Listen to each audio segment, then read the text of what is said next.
trying to figure out this other pro. I'm pissed that I don't know it.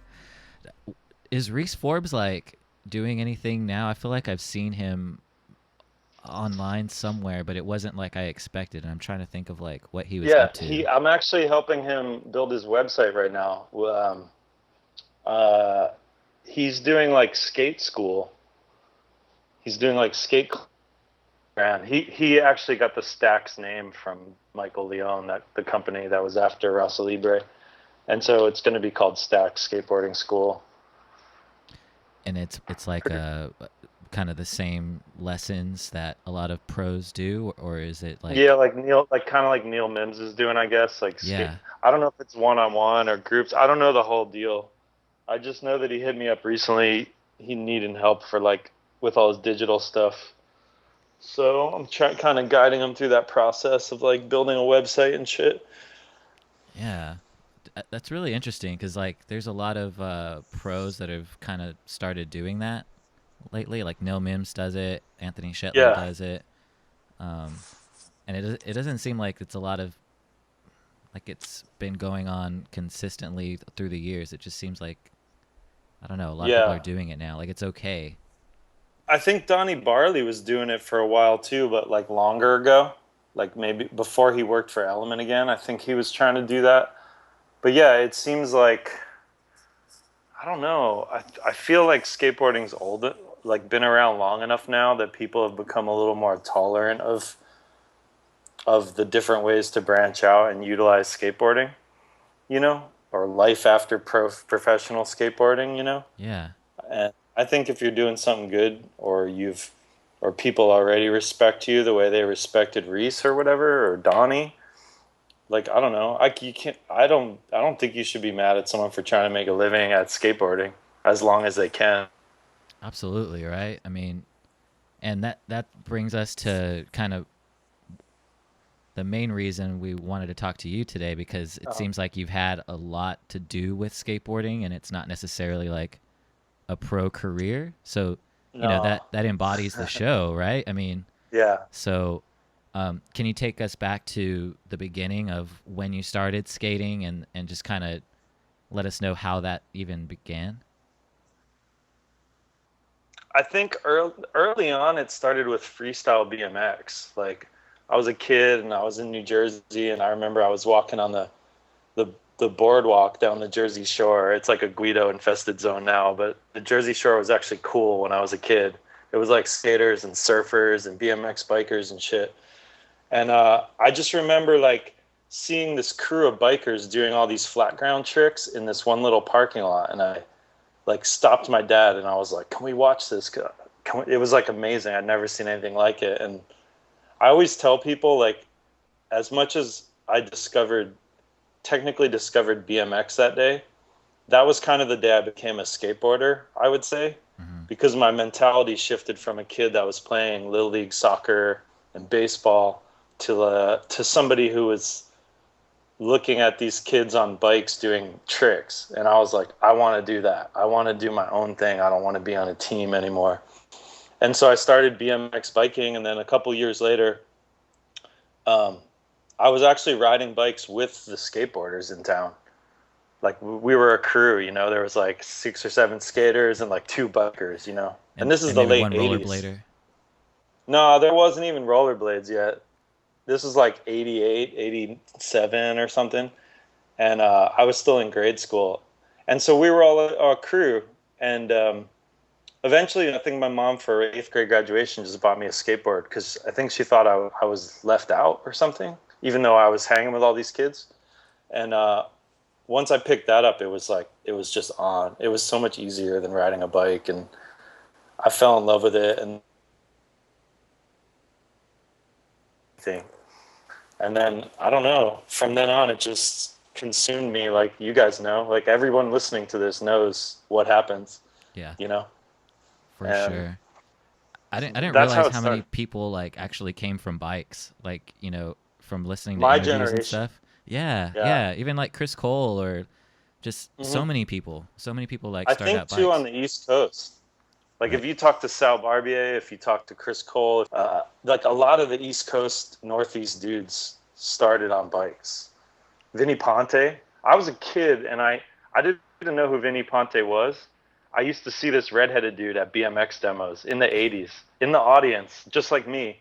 Years later, I saw him in like videos and magazines, and I was like, I know that dude from somewhere. And it hit me. I used to see him at BMX demos when we were kids.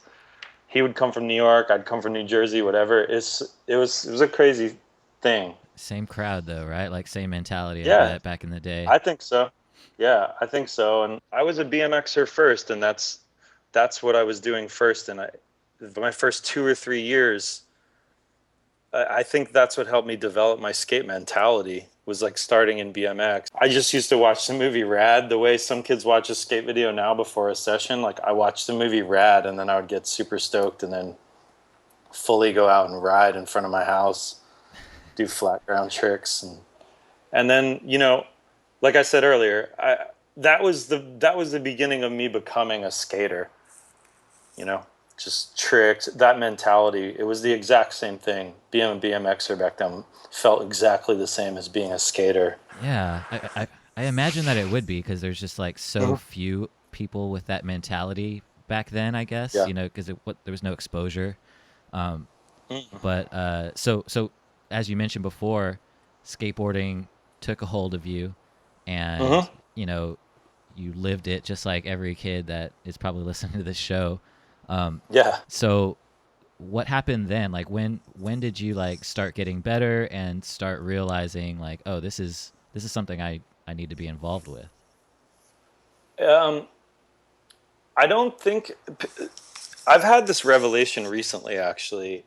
I don't think there was ever a moment of me being like, this is the thing I need to be involved in. I think it was more along the lines of it consumed me in 1989 or 1990 or whatever, and I never thought of the opposite. I never thought of leaving it or doing anything else. It never occurred to me to not try to figure out how to keep skateboarding in my life. So, of course, like anyone else, when I was younger, I was filming and trying to get sponsored, and I had a couple flow sponsors, nothing major, you know. That was Yo, weird. you put me on hold, it said. The this is not like Google Hangouts apparently. I thought Daniel was calling in and I was just adding him in, but nope. Oh, It just switched over. Um, damn. yeah, I know. I just hung up on his ass quick. Sorry, man. Yeah, no, no, no, don't worry about it. For real, I'm like not stressing it. Okay, cool. You should see what a disaster Weekend Buzz is.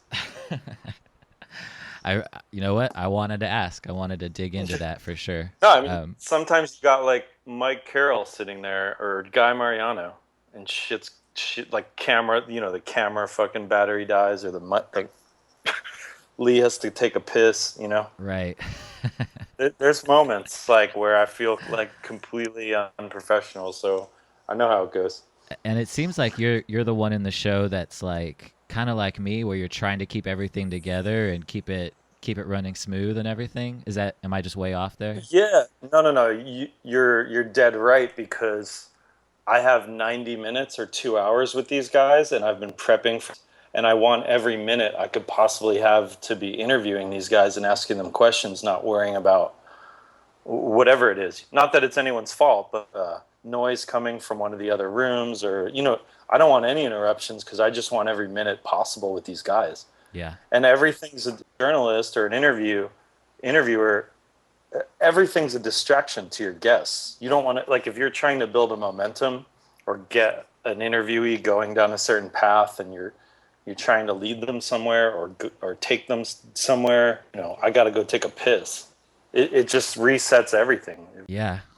I understand the feeling, and it we're getting it right now with the internet going out. But Rob, so sorry for the I don't know. sidetrack.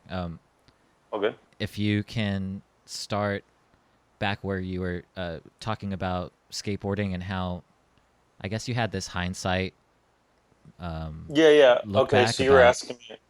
yeah Yeah, so you were asking me like what was the turning point for me or whatever, where like I decided I wanted like a life or a career in skateboarding, and yeah what I've realized recently is that there was never a point that clicked that I was like, I want to be in skateboarding forever, or I want to make a career out of skateboarding.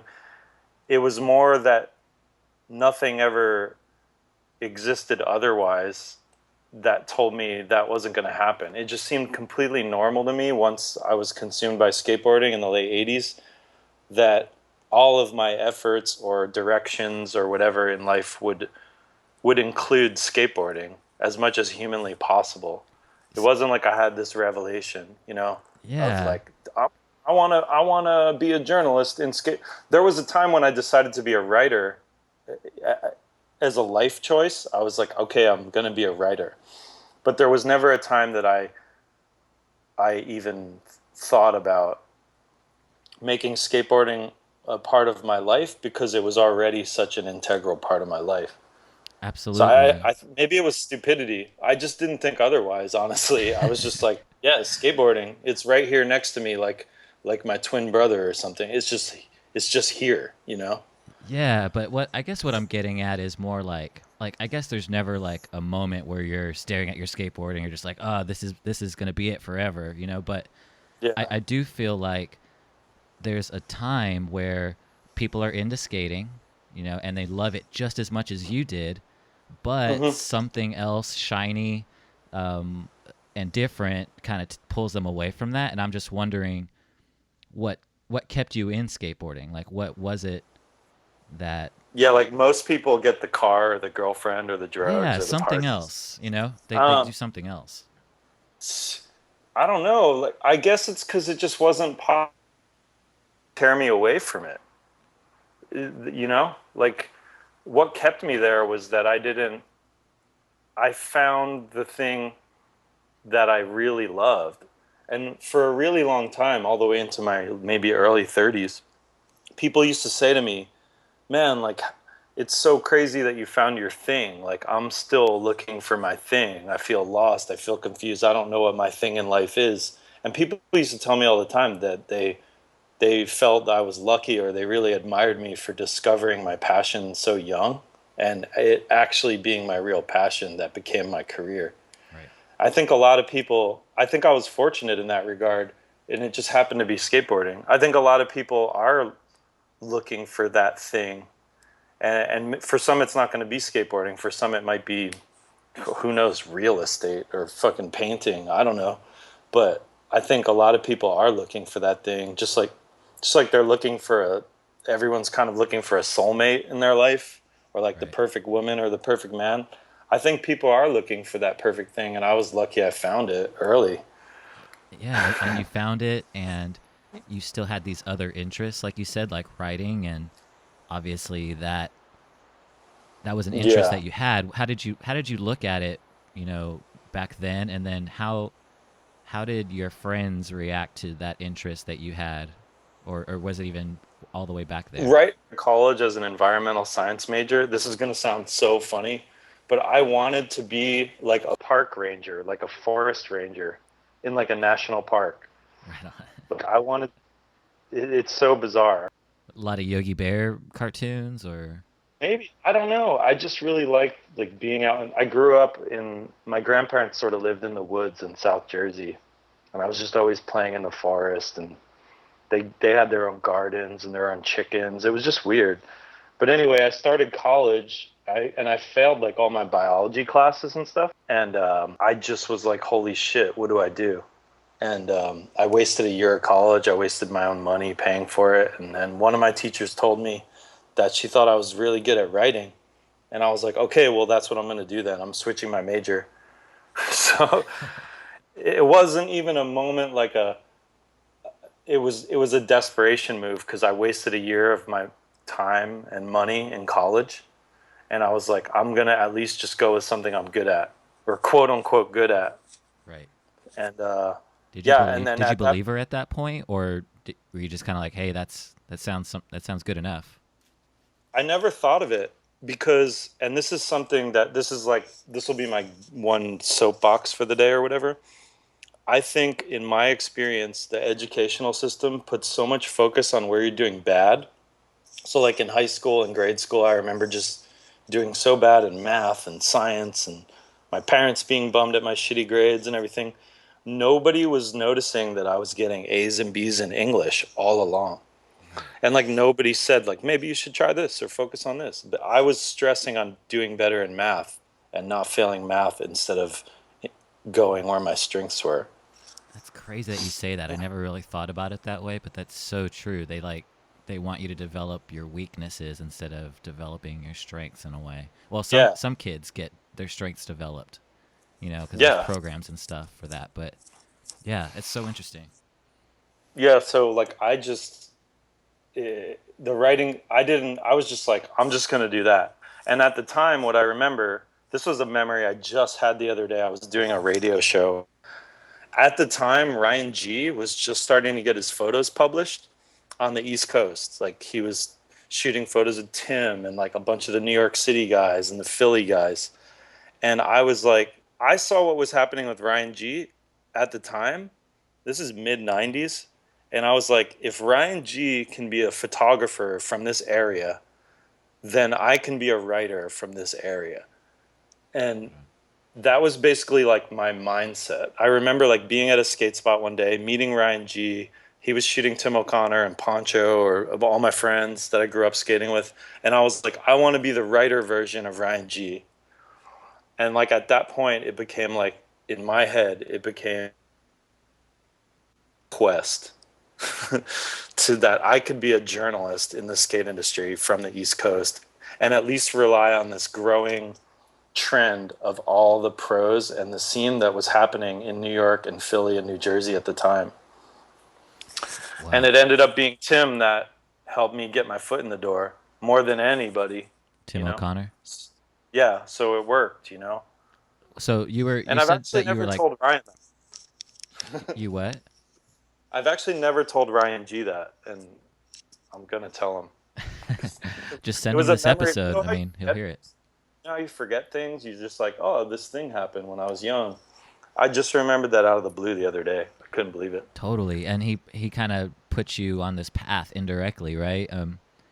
Yeah, I didn't really know him. I was always just Tim's friend. Like everywhere we went, I was like the guy driving Tim or with Tim, and I think everyone knew me as Tim's friend, not really as Robert Brink. Right. So I was just kind of watching and helping Tim get to where he needed to go so that he could show up and film and shoot photos and stuff. Sick. And so you were hanging out with Tim O'Connor from the jump, like you guys were growing Oh up man, skating. like 90, yeah, like 92. Like whenever Questionable came out, the Plan B video is Hmm. right when I met Tim. Because I saw him and he could do a lot of the tricks in that video, and I was like, this fucking kid can do like nollie tray flips, and I could, because to me the Questionable video was a bunch of tricks I'd never seen, Yep. and Tim had a cast on his arm and was doing all these tricks, and I was tripping out. I was like, wow, this kid's really good. So whenever Questionable happened is when I met Tim. Right on. Yeah, his style is so sick too. I really like his Yeah. style a lot, and his trick selection's really good. But anyway, so you you saw this, I guess, life in front of you. You thought, Hmm. oh, I would like to do that. Did you have Yeah. examples of writers that you wanted to emulate, either in the industry or outside of it? Yeah, like back then, once I started paying attention, um, I loved everything Big Brother. That's obvious. I really liked what Aaron Meza was doing at Skateboarder, and I really liked at the time, but what Aaron was doing and what Mackenzie was writing for Skateboarder, Mackenzie Eisenhower. I was really into Big Brother and what those dudes were doing at Skateboarder the most. And I think other than that, I was just inspired, honestly, by like, I was really inspired by just like certain lyricists with music and a couple authors here and there. But as far as skateboarding, it was Dave Carney, Chris Naracco, the stuff Sean Cliver was doing in Big Brother when he was writing, and Earl Parker, and then Aaron Meza and Mackenzie. Okay. Chris just did a podcast episode with Anthony Shetler. Did you get a chance Oh, to nice. listen to that at all? No, I didn't. I'm so bad with the podcasts. No Uh, worries, man. There's not that many right now, so not a lot of people I know about can't them. keep. Or It seems like there's so many in skateboarding. There's like Tim's, there's Anthony's, there's yours, there's the mostly skateboarding one.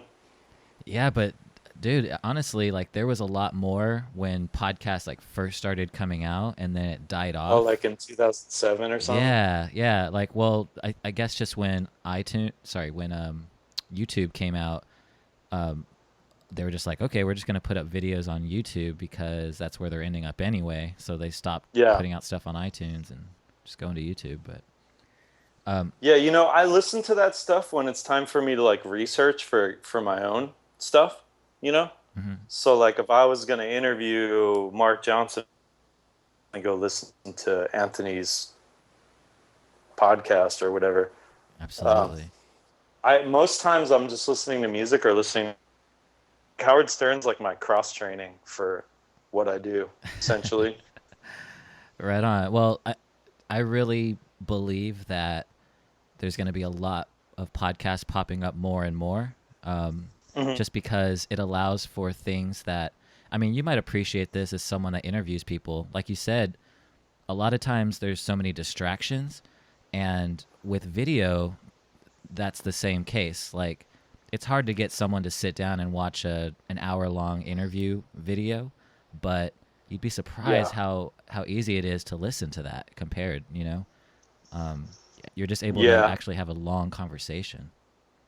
I get a lot of that from people who listen to Weekend Buzz or watch Weekend Buzz, and I take it as a compliment. People want to hear a podcast version of that show. A lot of Absolutely. people do. I've been asking Ride Channel release the entire Mike Carroll episode as an audio podcast because the com it was one of the smoothest, most amazing 2 hours or 2.5 hours I've ever spent in that studio. It Like was so everything rad. just flowed. It was incredible. Like wait till you see the next two episodes. Like the shit that came out, like for me as like a skate nerd that like watched it all go down, like those guys leaving for Girl and everything, like the stuff Mike was saying was stuff there's some stuff I've never heard in there and I was just blown away and I just can't wait for people to hear it. The next 2 weeks is like I hope it's as amazing for people as it was for me.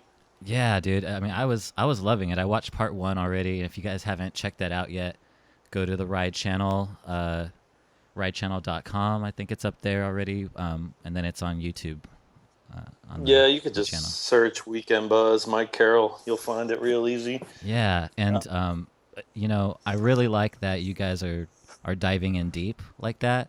It seems yeah. like Weekend Buzz kind of had this trajectory of where it was a lot shorter and a lot, you know, I guess just a different flow. It was more about just getting dirt and stuff. It seemed like. Yeah. Yeah, and that was hard for me.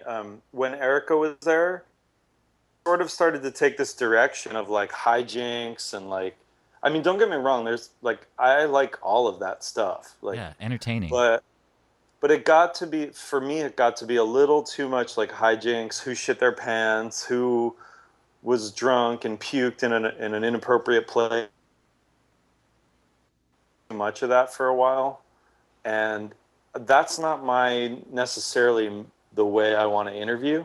It was just the life the show sort of took on and For sure. once something gets that momentum, it's hard to like reverse the flow of the stream, you know? Yep. So once Lee came in, and especially once we started getting like more veteran guests like Jeremy Ray and Mike Carroll or whoever, it's way easier to dive super deep because me and Lee can just flow off the top of our heads and have conversations with these guys, like full blown skate nerds, you know? Yeah, I think there's a fine line. Like I love it. I think it's really entertaining and funny. But like you said, it's nice to dig a little bit deeper and to get the stories behind these spots and behind these tricks and these video parts like that. It's amazing, Yeah. dude. I love when it takes those Yeah. directions. So I'm really glad Yeah. that you're pitching that to Ride Channel. Can you Hmm. tell me what they think about it or?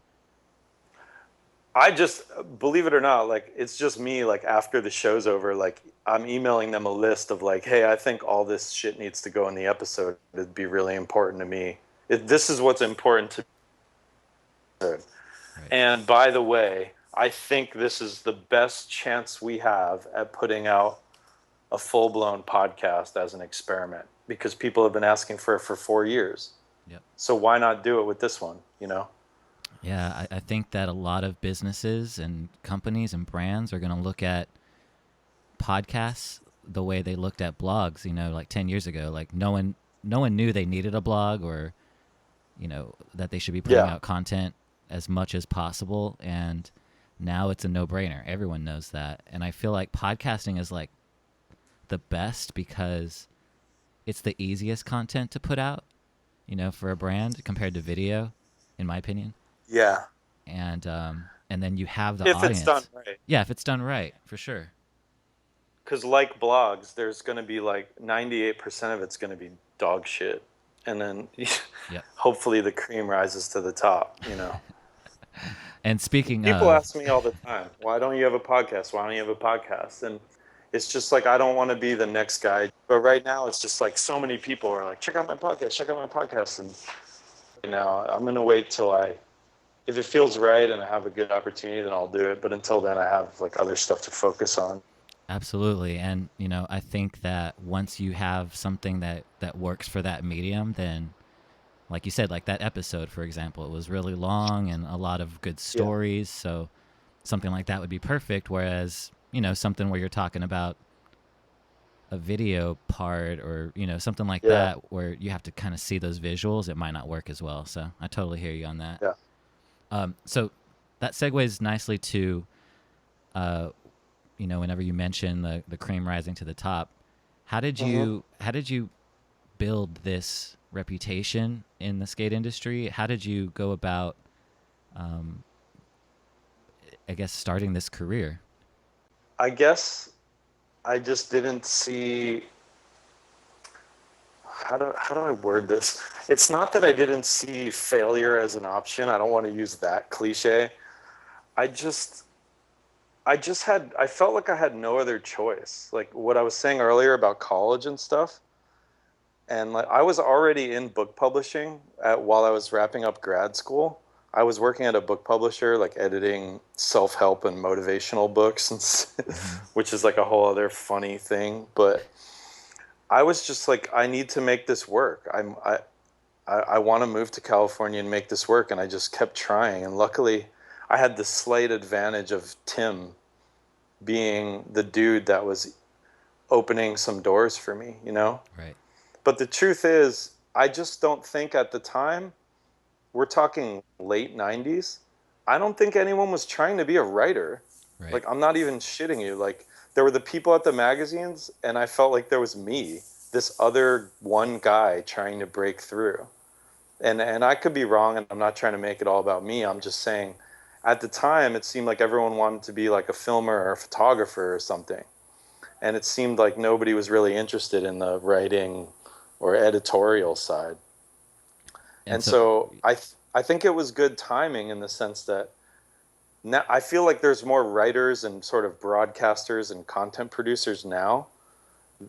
Your Def Lenses, there's all these blogs and websites and people doing basically what I do. But at the time, I don't think a lot of people were trying to break into magazines as a writer. I think it seemed like something that was far-fetched. Do you feel like it's harder to be a writer in the industry now? No, I think it's easier because you can self-publish. How did you make your way? How did you bridge that gap? Because I mean, was there a lot of self-publishing going on? Was it even like, did it feel like that back then? Like, No, there wasn't. It was like you got in a magazine. yeah. It was like one of 5 people asked you to write for their magazine. Strength, Thrasher, Transworld, Big Brother, Skateboarder, and there was a couple like smaller regional ones, Websites were just starting to pop up, Right. So if one of the big dogs didn't ask you or accept one of your pitch letters or like your ideas or accept your pitch or ask you to write for their magazine, then you weren't writing. Right. You weren't going to start a blog. You weren't going to have like a funny Twitter or Vine account at the time. There wasn't social media as we know it. So, really, it was like you were getting in a magazine or nothing was happening as a writer. Yeah, there was just so many gatekeepers, right? I mean, there was just a few Yeah, gatekeepers, and you had to you had to kind of get in. So that's how you say that Tim O'Connor kind of got you in there. yeah, because Tim at the time was literally at the peak. He was like the hot dude, you know? Yeah. He was either getting on Element, maybe he was like pro for Zoo York, getting on Element or whatever. And then that transitioned into him getting on Habitat. And he was like a real big deal at the time. So people like Ted Newsom at Transworld or Aaron Meza at Skateboarder or Eric Stricker at Strength, rest in peace, Eric, were like, oh, if you're Tim's friend, like that's sick. Like tell me, send me your ideas or hey, I want you to interview this guy or I want you to interview this guy. Like right off the bat, Eric Stricker was like, I want you to interview Leo Romero, Darrell Stanton, Jack Curtin, and Zared Bassett. And at the Damn. time, I didn't know who any of those guys were. I was like, Wow. who are these guys? Nobody knew Yeah, who there they were were. there were yeah, yeah. And that was literally like Tim was like, I was like, Tim, I'd really like to I love that mag Strength. Like, do you know those dudes? And he's like, yeah, email Eric. And I emailed Eric. So yeah, I don't know. Tim, he helped me so much. Those three dudes, he introduced me to basically like Ted Newsom, Mickey Vukovic, who you guys might not know, but at the time he was running Transworld Skateboarding Business magazine. Right. Aaron Meza and Eric Stricker. Like those four dudes, Tim introduced me to, and it changed my entire career, changed my life. And then, obviously it doesn't just stop there. You don't just, get in and then you just do nothing. What did you do from there as far as like trying to excel, trying to make a name for yourself in the industry? Yeah, well, the minute that started happening, it was like, okay, well, I'm in Transworld, but I want to write for Skateboarder too. Like, basically, I had these little goals. Like, I want to be in every magazine that I love, you know? Right. And then as that started happening, I built a website that was basically a portfolio of mine. And that web accidentally became my blog in like 2004 when I moved to California. What do you Another mean? What do you mean accidentally? Like you didn't have Well, I anything never else? planned on being a blogger. It was just going to be my portfolio. It was going to house all my articles so Right. that I could sell my work and show people my portfolio. So basically, my website, which originally was built to house my work, my body of work, so that I could show it to people and get more work.